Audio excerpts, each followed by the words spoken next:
Bookmark reading between the lines में आपका स्वागत है। हम आपके लिए अच्छी अच्छी बुक्स लेकर के आएंगे जिसमें हम उन बुक्स में से बहुत अच्छे अच्छे पॉइंट्स निकाल करके आपके सामने प्रेजेंट करेंगे। हमारी कोशिश रहेगी कि हम इंग्लिश और हिंदी दोनों में उन चीज़ों को प्रेजेंट करें ताकि जो लोग हिंदी समझते हैं वो हिंदी में देख पाएँ उन वीडियोस को, और जो इंग्लिश में है वो इंग्लिश में समझ पाएँ। बीच में हम कुछ वीडियोस इस तरह के भी डालेंगे जो बुकमार्क सेक्शंस जिनको हम बोलेंगे, और उसमें हम बेसिकली किसी पर्टिकुलर पॉइंट पे लेकर के डिस्कशंस करेंगे।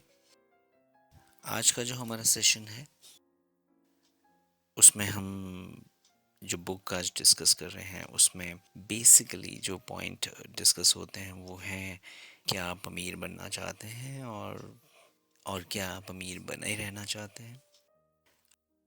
क्या आप जानते हैं कि आपकी नेटवर्थ क्या है, आपके पास असेट्स जो हैं और जो आपकी लायबिलिटीज़ हैं, क्या आप उन चीज़ों को समझते हैं। आप काम जो कर रहे हैं उसमें आपके अमीर बनने के चांसेस हैं। फाइनेंस और इनकम एंड लायबिलिटीज़ जो हैं, इनका प्रॉफिट एंड लॉस, वो सब चीज़ों को आप समझते हैं। आपकी फाइनेंशियल स्टेटमेंट्स आप समझते हैं। क्या आपका घर और कार जो जो आपके पास में है, आपको क्या लगता है कि वो एक संपत्ति है या वो एक लायबिलिटी है। मोस्टली इन सब चीज़ों के जवाब हमारे पास में इस समय नहीं है, क्योंकि हम इन चीज़ों के बारे में कभी सोचते ही नहीं है। रिच डैड पुअर डैड जो बुक है, इसमें इन सब चीज़ों को ज़्यादा अहमियत दी गई है। इन चीज़ों को ज़्यादा अच्छी तरह से समझाया गया है कि जो चीज़ हम असेट समझते हैं वो असेट क्यों नहीं है, और जो हम लायबिलिटी समझते हैं वो किस एंगल से लायबिलिटी है। ऑथर के बारे में अगर हम बात करें तो ऑथर जो है इस बुक के वो हैं रॉबर्ट कियोसाकी, जिन्होंने जो ये बुक लिखी उस बुक को हम first personal finance book of all times के नाम से इसको जानते हैं। और बहुत सारे लोगों के पास जब ये बुक पहुंची तो लोगों की सोचने का नज़रिया, लोगों की सोचने का जो तरीका है वो बदल गया। रॉबर्ट कियोसाकी ने ऑलमोस्ट 19 बुक्स लिखी हैं, और ये एक इंटरनेशनल ब्लॉकबस्टर बुक है जिसके बारे में आज हम बात करने जा रहे हैं। जो प्लॉट है, जो कैरेक्टर्स हैं हमारे पास में बुक में जिनके बारे में डिस्कशन हो रही है वो है पुअर डैड जो रॉबर्ट कियोसाकी के खुद के पिता हैं, और माइक के पिता हैं जो एक रिच डैड का नाम जिनको दिया गया है। और माइक खुद है जो शुरुआती चैप्टर्स में कुछ आते हैं जब तक रॉबर्ट कियोसाकी बहुत छोटे हैं, और उस समय जो उनके शुरुआती टाइम था जब उनके दिमाग में ये बार बार ये बातें आती थी कि हम अमीर क्यों नहीं हैं, बाकी सब लोग अमीर कैसे बनते हैं, हम कैसे अमीर बन पाएंगे। बाद में उन्हें पता चलता है कि रिच डैड जो हैं, जो माइक के पिता हैं, वो एक सक्सेसफुल बिजनेस पर्सन है, और वो इनको बहुत अच्छी तरह से सिखा सकते हैं कि अमीर कैसे बन सकते हैं।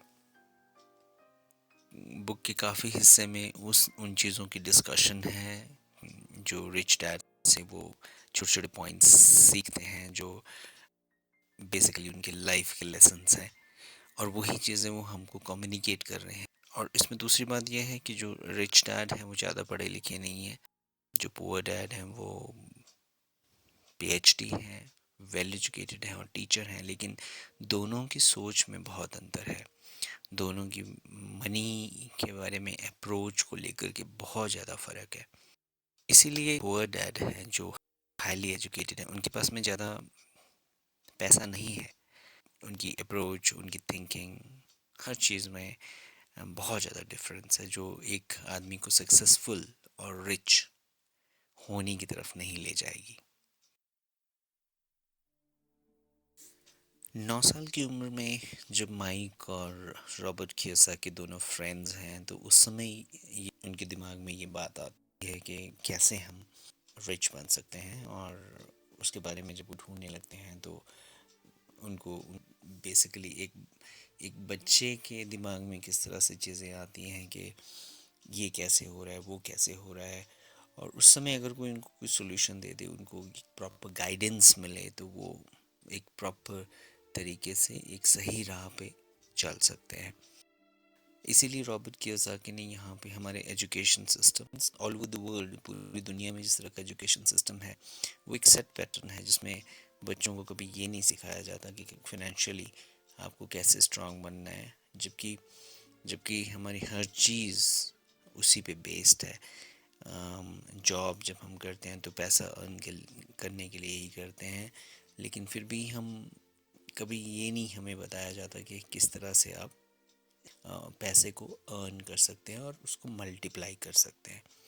तो हमारे एजुकेशन सिस्टम में बिल्कुल इस चीज़ की जगह नहीं है और करिकुलम में नहीं है।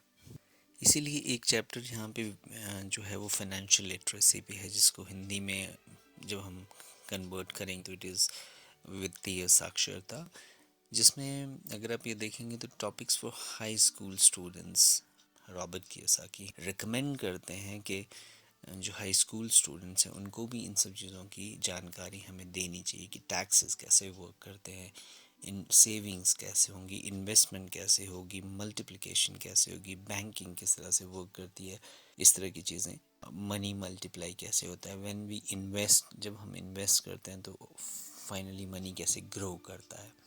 इन सब चीज़ों के बारे में हमारे पास में एजुकेशन सिस्टम में कोई चैप्टर्स नहीं होते, कोई डिस्कशंस भी नहीं होती हैं। दूसरी चीज़ जो बहुत इम्पॉर्टेंट पॉइंट है इनकी बुक में, वो है एसेट एंड लायबिलिटी अंडरस्टैंडिंग। उसके बारे में जो समझ है लोगों के मन में, वो ये भी बताते हैं कि जो एसेट्स एंड लायबिलिटी कॉलम्स जो बैंक्स के हिसाब से हैं, जो जो सेट स्ट्रक्चर बना हुआ है आज की डेट में, उसमें बैंकिंग में होम आपका एसेट में आता है, जबकि होम एक एसेट नहीं होता है। कार भी एसेट कॉलम में आता है, जबकि वो भी एक एसेट नहीं है, वो एक लायबिलिटी है। किस तरह से दोनों चीज़ों को बैलेंस बना के रखें। आगे हम देखेंगे कि हमारी इनकम स्टेटमेंट्स किस तरह से वेरी करती हैं, जो पूरी पुअर हैं, जो मिडिल क्लास हैं और जो रिच हैं, उनकी फाइनेंशियल स्टेटमेंट्स जो होती हैं उनमें कितना फ़र्क आता है। आप यहाँ देखेंगे तो आपको दिख रहा होगा कि आपने कार जैसे खरीदी, विद इन 1 ईयर उसकी 30% जो है वैल्यू वो कम हो जाती है और धीरे धीरे कार एक डिप्रिशिएटिंग वैल्यू पे चली जाती है, जबकि हमें ये लगता है कि हमारा ये असेट है।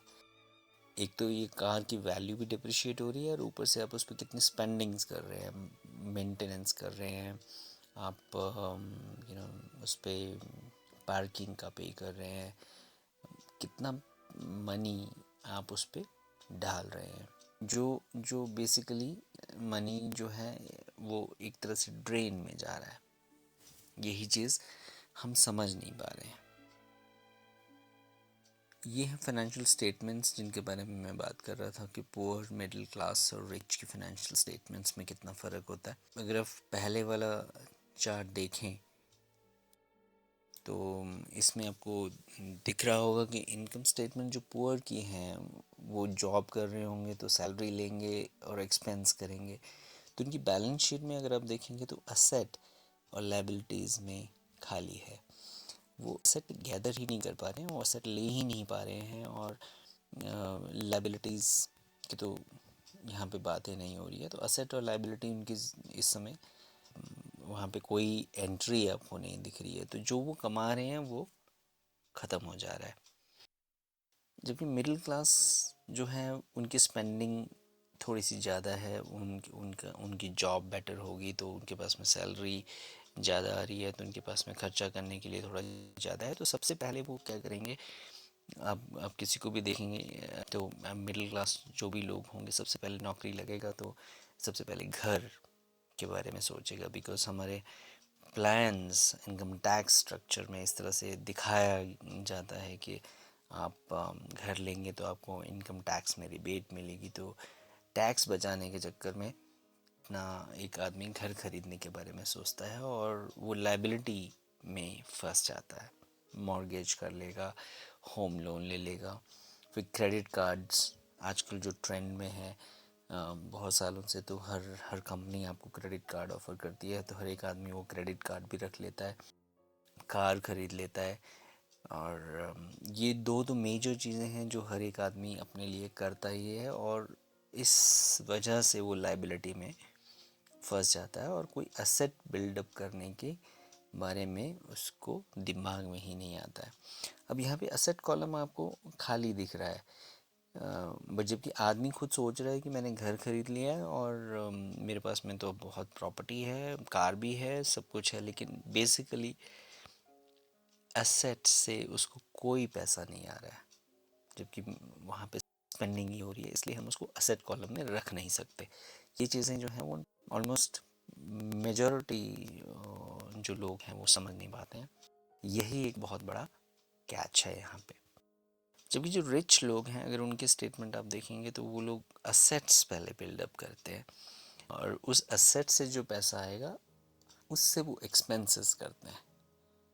उनकी जो लग्जरीज हैं, उनकी जो इस तरह की आदतें हैं, वो सब जो है वो असेट से ही वो मीट करते हैं। और लाइबिलिटीज़ उनके पास में भी होती हैं, लेकिन उनकी लाइबिलिटीज़ और असेट्स के कॉलम में बहुत डिफरेंस है। जो बैलेंस है वो एक अच्छा बैलेंस है, उसमें असेट्स ज़्यादा होंगे, लाइबिलिटीज़ बहुत कम होंगी। और असेट्स इतने ज़्यादा होंगे कि उनकी लाइबिलिटीज़ को भी फीड करते हैं और एक्सपेंसेस को भी फीड करते हैं। एक बहुत अच्छा चैप्टर इस बुक में है जिसमें लिखा है कि माइंड योर ओन बिजनेस। सबसे बड़ी बात यहाँ पे ये भी है कि जॉब हमारे ट्रेंड में हमारे पेरेंट्स, हमारे रिलेटिव्स, हमें कोई ये नहीं बोलता कि आप बिजनेस करो, या कोई ये नहीं बोलेगा कि आप अपना काम करो। सब यही इंटरेस्टेड होते हैं कि आप क्या जॉब कर रहे हो, किस रैंक पे हो, किस लेवल पे हो। और बिज़नेस हमारे इसमें जो है वो कहीं रैंक नहीं करता। इसमें एक एग्जांपल देते हैं रॉबर्ट कियोसाकी कि मोस्टली सब लोगों को पूछते हैं कि तुम क्या करते हो, तो बहुत सारे जवाब देते हैं, तो बोलेंगे मैं बैंकर हूँ। रॉबर्ट कियोसाकी बोलते हैं, मैं उनसे पूछता हूँ कि क्या तुम बैंक ओन करते हो, क्या तुम बैंक तुम्हारा है, तो वो ये बोलते हैं कि नहीं, बैंक में मैं जॉब करता हूँ। तो रॉबर्ट कियोसाकी इसमें बोलते हैं कि बैंक में जॉब करना उनका प्रोफेशन है, वो इनका बिजनेस नहीं है। तो हमारे जैसे हम असेट और लाइबिलिटी को कंफ्यूज करते हैं, वैसे ही हम अपने बिजनेस और प्रोफेशन को भी कंफ्यूज कर रहे हैं। और हम वहाँ पे जो काम कर रहे हैं, 12 घंटे आप जॉब करोगे, नौकरी करोगे, लेकिन आप अल्टीमेटली आपको उसमें से सिर्फ सैलरी ही मिल रही है, कुछ ग्रो नहीं करोगे। आपका ज़्यादा काम करना जो है वो ओनर को ही बेनिफिशियल होगा। सो इसलिए रॉबर्ट कियोसाकी यहाँ पे ये बोल रहे हैं कि please mind your own business, अपने काम से काम रखो। हैव समथिंग, एक ऐसा अपने लिए भी एक काम रखो। तो इसका मतलब ये नहीं है कि आपको एक कंपनी खोलनी है। अपने एसेट कॉलम को अगर आप बिल्ड करते हैं तो वो भी आपके लिए एक बिजनेस, हैविंग अ बिजनेस की तरह काम करेगा। इसमें रॉबर्ट कियोसाकी ने एक जो एक्रोनिम यूज़ किया है वो है जॉब के लिए, जस्ट ओवर ब्रोक। हर चीज़ में एक कैच सिचुएशन है आपके पास में, इट्स जस्ट लेवल पे आप सब चल रहे होते हैं। जैसे इसमें दिखाया गया कि you are working for 40 hours a week and then do that for 40 years and retire on 40% of what you struggle to live on all your life. सब चीज़ ज़्यादा है, और जब आप रिटायर होंगे तो आपके पास में अपना तो कुछ भी नहीं होगा। इसमें एक बायर्स रिमॉर्स टर्म है कि जब हम कुछ खरीदने जा रहे हैं तो हमें लगता है इसको कम होने देते हैं फिर ख़रीदते हैं, या बहुत सारे रीज़न्स हैं। ये अगर आप बार चार्ट देखेंगे यहाँ पे, तो कौन कौन से रीज़न्स हैं जिसकी वजह से हम अपने मन को मना लेते हैं और जो है वो ख़रीदारी नहीं करते, मतलब बेसिकली असेट बिल्ड नहीं करते उसकी वजह से। इस प्रोसेस में हमारी पूरी लाइफ निकल जाती है और वो एक बायर्स रिमॉर्स बन जाता है। यहाँ पे हमें रिस्क लेने की ज़रूरत है। कहीं हम रिस्क लेंगे तभी जो है वो एसेट बिल्ड होगा। वो एसेट जब आपको इनकम देना शुरू करेगा तो एक तरह से आपकी रिचनेस की तरफ वो जर्नी बढ़ जाती है। तो इस बुक में टोटल जो सीखने को हमें मिलता है, जो सारांश है, वो ये है कि आपकी जो फाइनेंशियल इंटेलिजेंस है और आपकी जो फाइनेंशियल सक्सेस है, फाइनेंशियल इंटेलिजेंस ही आपकी फाइनेंशियल सक्सेस को डिराइव करती है, डिफाइन करेगी, वही आपको उस तरफ को लेके जाएगी। असेट्स खरीदें, लाइबिलिटीज़ नहीं, और रिस्क लें और आगे बढ़ें। और असेट्स ऐसे हैं जो आपकी जेब में पैसे डालते हैं, और लाइबिलिटीज़ जो आपकी जेब से पैसे निकालेंगे। लग्जरीज आप अपने असेट्स के बेसिस पे खरीदिएगा। लाइबिलिटीज़ ले करके आप लग्जरी पे जाएंगे तो आप रिच नहीं बन पाएंगे। अकाउंट्स और मैथमेटिक्स में आपका इंटरेस्ट ज़रूरी है, क्योंकि ये चीज़ हमको सिखाई नहीं जाती ज़्यादा तरीके से। अगर आप अकाउंट्स ऑप्ट करेंगे या फाइनेंशियल ऑप्ट करेंगे तभी आप इस चीज़ के बारे में सीखेंगे। और एक बहुत बड़ा ट्रैप है मार्केटिंग और सेलिंग।